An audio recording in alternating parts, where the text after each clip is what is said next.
안녕하세요. 오늘은 인상주의에 대해 알아보겠습니다. 지금부터 인상주의 작가들의 작품을 감상하시면서 인상주의에 대해 알아보겠습니다. 첫 번째 소개해드릴 작가는 마네입니다. 많은 미술사학자들은 마네에서부터 모더니즘 미술, 즉 근대 미술이 시작되었다고 말합니다. 그만큼 중요한 화가겠죠. 19세기 중엽 사진기의 발명으로 화가들은 방황하게 되었고 새로운 방향을 모색하게 됩니다. 왜냐하면 사진의 등장으로 화가들은 진정한 사실성이란 무엇인가에 대해 의문을 품게 되었기 때문입니다. 또한 현실을 그대로 베껴놓은 사진의 등장으로 화가들은 더 이상 현실을 그대로 그리기만 해서는 사진을 이길 수 없다고 생각하였습니다. 한편 당시 예술은 전통적으로 실내 작업실에서 미술 기법이 전수되었는데 처음에는 사물에 명암 넣는 법을 배우고 어느 정도 명암 기법이 익숙해지면 거의 기계적으로 사물을 잘 관찰하지도 않고 작품을 완성했습니다. 즉, 원래는 눈으로 본 광경을 사실적으로 그리기 위해 고안된 원근법, 명암법, 해부학적 방법 등과 같은 기법들이 시간이 점차 지나면서 본래 목적을 잃게 돼 버렸습니다. 사실 저의 미대 입시 시절도 이런 방식으로 그림 그리는 법을 배우고 익혔습니다. 그런데 사실 이 명암이란 것은 굉장히 인위적인 것으로 마치 폐쇄된 공간에서 빛 한 줄기가 들어오고 있는 것을 가정합니다. 그런데 실제 우리가 사는 공간은 햇빛도 있고 LED 등도 있고 스마트폰에서 나오는 빛도 있고 빛이 여기저기서 들어옵니다. 그리고 이렇게 다양한 빛에 의해 대상의 윤곽은 명확한 것이 아니라 눈이 가는 특정 부위를 빼고는 주변이 흐릿하게 보입니다.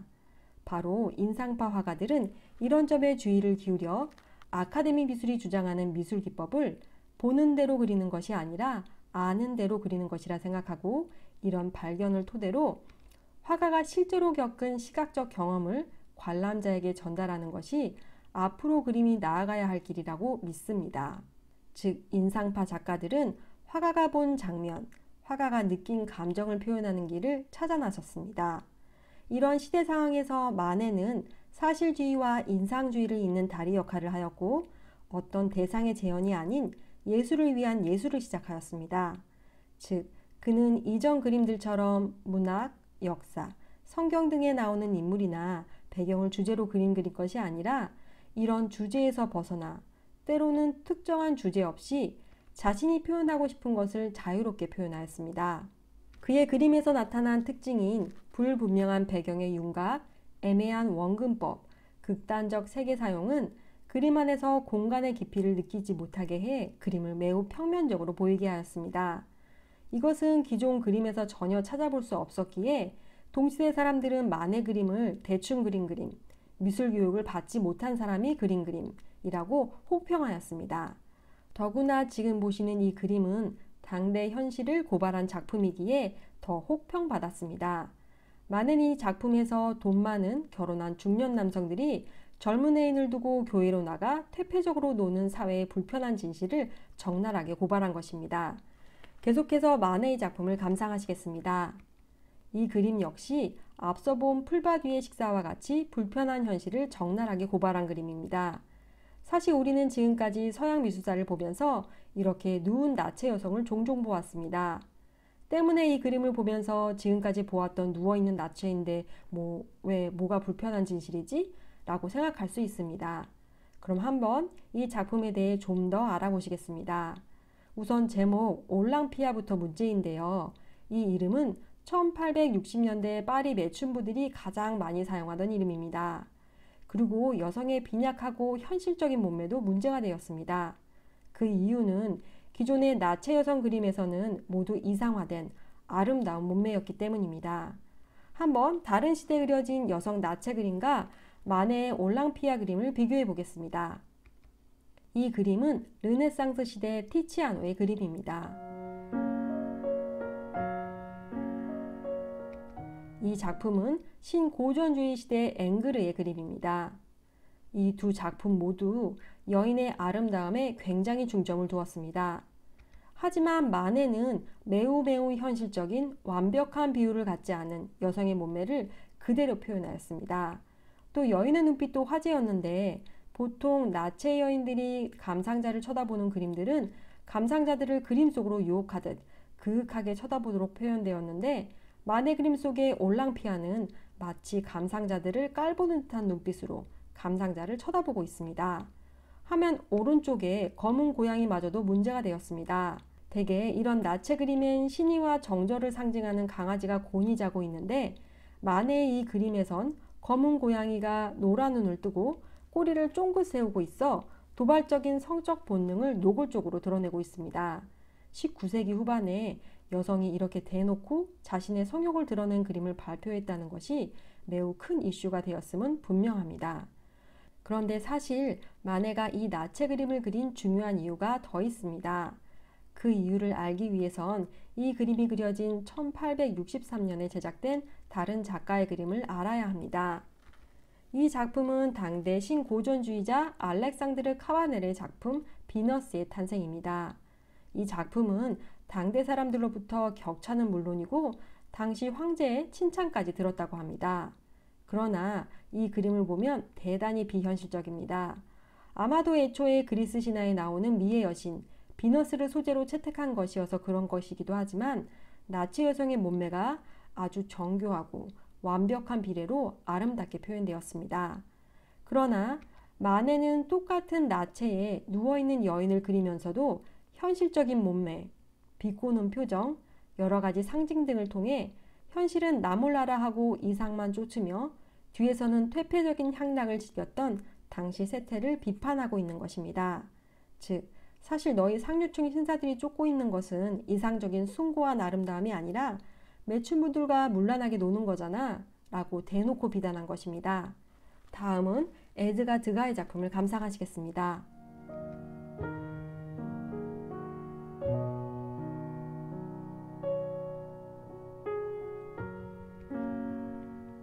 드가는 도시화에 따른 인간 소외, 성의 상품화 등을 보며 환멸을 느끼고 사회의 어두운 면에 집착했습니다. 그는 여성이 성의 상품으로 이용당하는 소재를 통해 사회의 어두운 면을 드러냈는데, 그가 가장 많이 사용한 소재는 발레였습니다. 사실 당시 발레는 오늘날과 같은 예술적 활동이라기보다는 환락적인 요소가 많았습니다. 여기서 흥미로운 사실이 있는데, 그의 유명한 작품 중 대다수는 여성을 묘사한 작품들인데, 그가 사실은 여성을 혐오했다는 것입니다. 그래서 그런지 그의 그림을 자세히 보면 여성의 얼굴이 상당히 괴기스럽게 표현되었습니다. 지금 보시는 이 작품에 등장한 발레리나의 얼굴도 왠지 모르게 귀신같이 표현되었네요. 그런데 안타깝게도 드가의 이런 여성 혐오 원인은 어린 시절 목격한 어머니의 불륜 때문이라고 합니다. 그리고 아마도 이의 영향으로 평생 결혼하지 않고 살았다고 하네요. 아무리 생각해도 어린 시절의 경험은 정말 평생을 따라다닌 것 같습니다. 한편 드가는 뛰어난 구도의 화가로도 평가되었는데, 그의 작품들의 구도를 보면 조용히 장면을 훔쳐보는 듯한 긴장감 있는 구도로 되어 있어 도시의 불안하고 어두운 면모를 잘 드러내고 있습니다. 지금 보시는 이 작품들은 파스텔로 그려진 것으로 마치 열쇠 구멍을 훔쳐보고 있는 듯한 긴장감이 느껴질 정도로 구도가 절묘하다는 평가를 받고 있습니다. 다음은 우리에게 조금은 낯선 구스타프 까유보트의 작품을 감상하시겠습니다.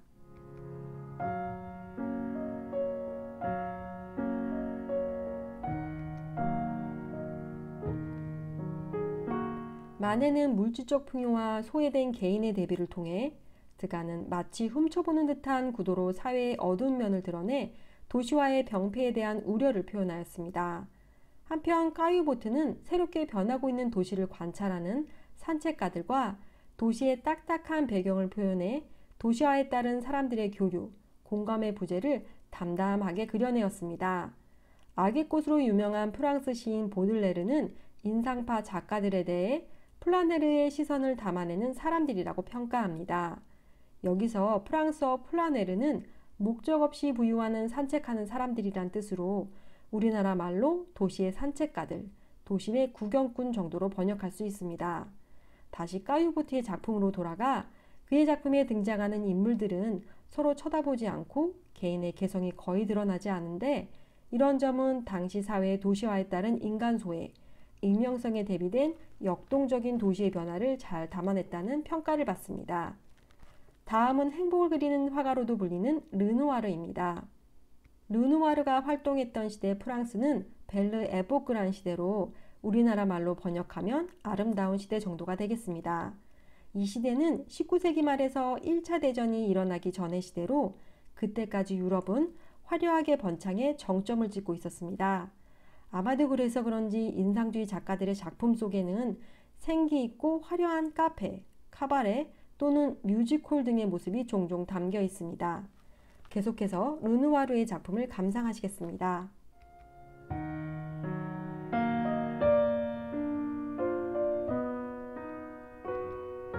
보시는 바와 같이 르누아르의 작품은 전반적으로 매우 밝습니다.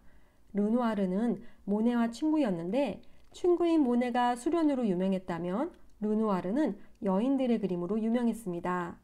한편 인상파 작가들은 각자 잘 다루는 색상이 있었는데 까유보트가 푸른색, 고흐가 노란색의 아름다움을 잘 살렸다면 르누아르는 붉은색을 아름답게 사용할 줄 알았습니다. 화면에 보이는 그림의 여인을 자세히 살펴보면 앵두 같은 입술, 양볼의 홍조, 핑크빛 배경에서 각기 다른 붉은색이 조화롭게 잘 표현된 아름다운 작품임을 알 수 있습니다. 지금 보시는 이 사진은 이 그림의 모델이 된 잔네의 것으로 1877년 프랑스 사진작가 나다르에 의해 찍힌 사진입니다. 그리고 이 그림은 다른 작가에 의해 그려진 그녀의 초상화입니다. 르누아르가 그린 그녀의 그림, 그리고 그녀의 사진, 이에 더해 다른 작가의 그림을 모두 보니 모델이 참 미인이란 생각이 드네요. 자, 마지막으로 한번 추억을 소환해 보겠습니다. 예전 덴마크 유유에서 명화 시리즈를 판매한 적이 있었는데 이때 르누아르의 이 그림은 마키아토 맛 커피 우유에 있었습니다. 괜히 미대생이라고 뭔지 모를 의무감에 이맛 저맛 맛보면서 이 우유를 자주 사 마셨는데요. 사실 미대랑 무슨 상관이 있다고 제가 상술에 쉽게 넘어가 버렸습니다.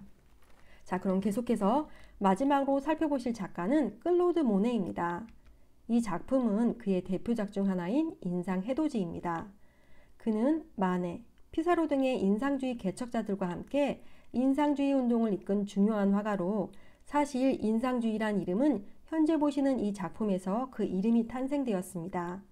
1874년 모네와 그의 인상주의 친구들은 함께 전시회를 열어 지금 보시는 이 작품을 전시하였습니다. 그런데 이 그림을 본 당시의 비평가가 그림을 보고 남은 것은 인상밖에 없다 라고 말한 것에서 인상주의 이름이 유래합니다. 계속해서 모네의 작품을 좀 더 감상하시겠습니다. 모네는 1890년 이후부터 하나의 주제로 여러 장의 그림을 그리는 연작을 많이 제작하였습니다. 이 루앙 성당도 그의 이런 연작 중 하나입니다.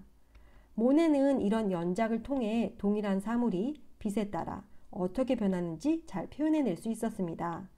모네는 이 루앙 성당 연작 외에도 건초더미, 포플러 나무, 수련 등의 다수의 연작을 제작하였습니다. 그럼 그의 다른 연작인 수련을 감상하시겠습니다. 모네는 프랑스 지베른이라는 곳에 정원을 만들어 이곳에 수련을 키웠습니다. 그는 이 정원에 머물며 수련을 관찰하고 빛에 따라 변하는 색채들을 표현하였습니다. 이 수련 연작은 현재 프랑스 파리 오랑주리 미술관에 전시되어 있는데 모네의 뜻에 따라 만들어진 전시실은 매우 특이합니다. 보통 전시실은 사각형 모양을 하고 있는데 모네의 수련 연작이 전시된 곳은 커다란 타원형으로 되어 있어 그의 수련 연작을 효과적으로 감상할 수 있게 설계되었습니다. 모네는 이렇게 그림을 위해 정원을 꾸미고 자신의 그림이 잘 감상될 수 있도록 전시실까지 신경 쓰는 등 자신의 작품에 세심하고 커다란 애착을 보였으나 안타깝게도 1910년대 말부터 그는 백내장으로 점차 시력을 잃어갔습니다. 더욱 안타까운 것은 이 백내장을 치료하기 위해 그가 그토록 꺼리던 눈 수술까지 받게 되었는데 이 수술도 크게 도움이 되지 못했다는 점입니다. 그런데 신기하게도 오히려 이때부터 훨씬 화려한 세계 향연이 시작되었습니다. 지금부터 보실 작품은 그가 거의 시력을 잃게 되었을 때의 작품입니다.